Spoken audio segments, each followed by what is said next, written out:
बिस्मिल्लाहिर्रहमानिर्रहीम। अस्सलामु अलैकुम वरहमतुल्लाहि वबरकातुहू। आप सब देख रहे हैं मेरा YouTube channel Islam with Hurain. कैसी है मेरी यूट्यूब फैमिली?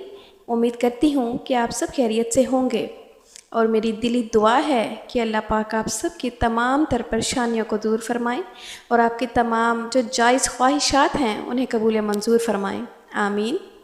आज हम बात करेंगे सूरज ग्रहण के बारे में। सूरज ग्रहण 2024 जो कि बरोज़ सोमवार का दिन बन रहा है, ये 2024 का पहला सूरज ग्रहण है। इसके बारे में बहुत सी ऐसी चीज़ें हैं जो मैं आज आपसे शेयर करूंगी। सूरज ग्रहण कितने बजे नज़र आएगा, कितने बजे इसकी शुरुआत होगी, तो वो मैं पाकिस्तानी टाइम के मुताबिक बताती चलूं कि पाकिस्तानी वक्त के मुताबिक रात 8:42 पर सूरज ग्रहण शुरू होगा। 11:47 पर ये अरूज पर होगा और 1:52 पर इसका इख्तिताम होगा।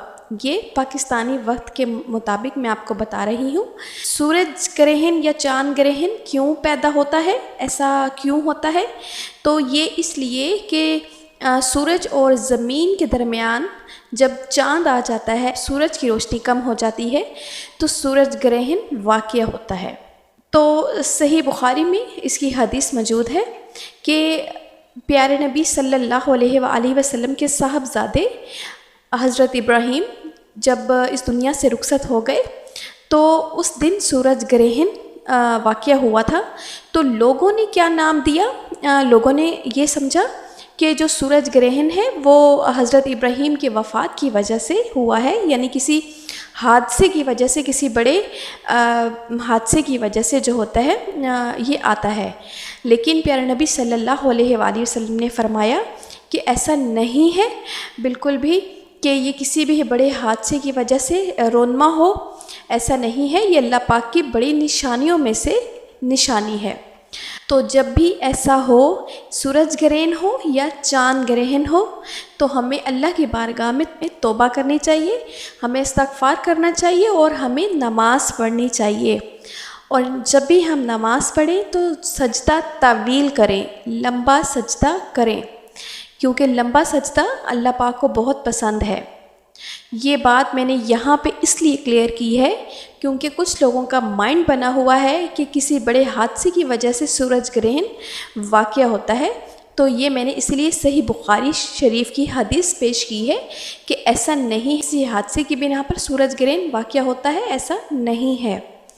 और अब हम बात करेंगे कि जो हामला ख़वातीन हैं वो कौन सी एहतियात करें और शरीयत में सूरज ग्रहण के बारे में हामला ख़वातीन की जो हैसियत है वो क्या है। तो देखिए, शरीयत तो बिल्कुल ख़ामोश है इस बारे में और बिल्कुल इनकारी है, यानी इसकी इस्लाम में और शरीयत में कोई हैसियत नहीं है। ये जो बातें हैं कि हामला ख़वातीन है तो ये कोई काटने वाली चीज़, मिसाल के तौर पर कोई छुरी, कोई कैंची, कोई भी ऐसी चीज़ कि जिससे कोई चीज़ कटने का डर हो, जैसे कि कटर, छुरी वगैरह, ये इस्तेमाल ना करें। तो लोगों का ये कहना होता है कि इस तरह से अगर हामला ख़वातीन कोई चीज़ इस्तेमाल करेगी या लोहे की चीज़ या इस तरह कोई चीज़, तो जो आने वाला बच्चा होता है उसके अज़ा कटे हुए हो सकते हैं। मिसाल के तौर पर ज़बान, होंठ, हाथ, पाँव वगैरह। तो शरीयत में ऐसा कुछ नहीं है, इस्लाम में ऐसा कुछ भी नहीं है।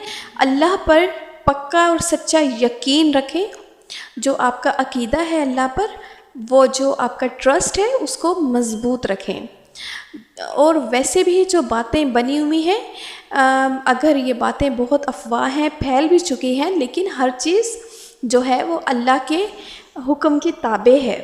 जब तक अल्लाह पाक का हुक्म नहीं होगा कुछ भी नहीं हो सकता, बेशक। तो इसमें जो है शरीयत में इसकी कोई हैसियत नहीं है, इस्लाम में ऐसा कुछ भी नहीं है।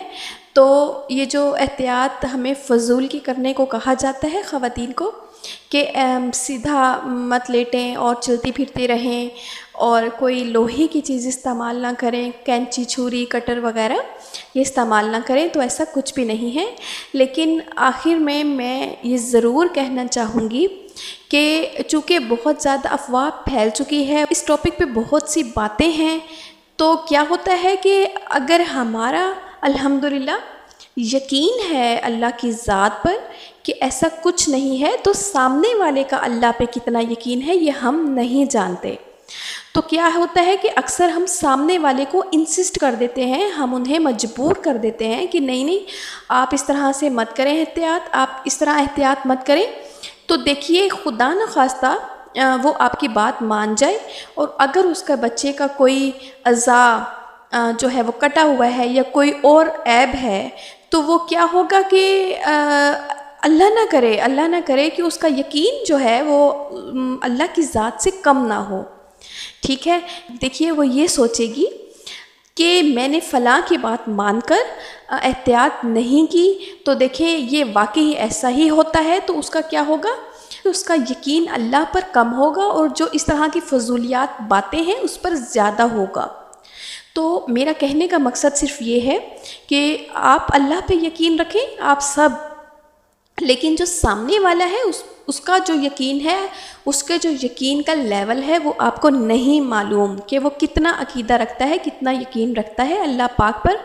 تو آپ جو سامنے والا بندہ ہے اس کو ضرور اللہ کا ہی بتائیں، ضرور اللہ پہ یقین کا ہی بتائیں، ضرور یہی بتائیں کہ اس میں کوئی احتیاط نہ بھی کریں تو اسلام میں اس کی کوئی شرعی حیثیت نہیں ہے۔ بے شک ہر چیز پر قادر اللہ کی ذات ہے، اگر اللہ پاک چاہے تو کچھ ہوگا، اور اگر اللہ پاک بے شک نہ چاہے تو کچھ بھی نہیں ہوگا۔ آپ یہ انہیں بتا سکتی ہیں، لیکن آپ یہ نہیں کہہ سکتے، آپ یہ اسے کرنے پہ مجبور نہ کیجیے گا کہ وہ ایسا ہی کرے کہ جیسا ہم بول رہے ہیں۔ اللہ پاک سب کو ہدایت دیں اور وہ ایسی جھوٹی افواہوں اور باتوں پہ عمل نہ کریں، اور بلکہ جو یقین ہے، جو ہمارا عقیدہ ہے وہ اللہ کی ذات پر ہی رکھیں، اور اس چیز کو دماغ میں رکھیں کہ جو بھی ہونا ہے وہ نفع ہے یا نقصان ہے وہ اللہ کی رضا سے ہی ہوگا۔ اللہ پاک ہم سب کو سیدھی راہ پر چلنے کی توفیق اور ہمت عطا فرمائیں۔ جزاک اللہ۔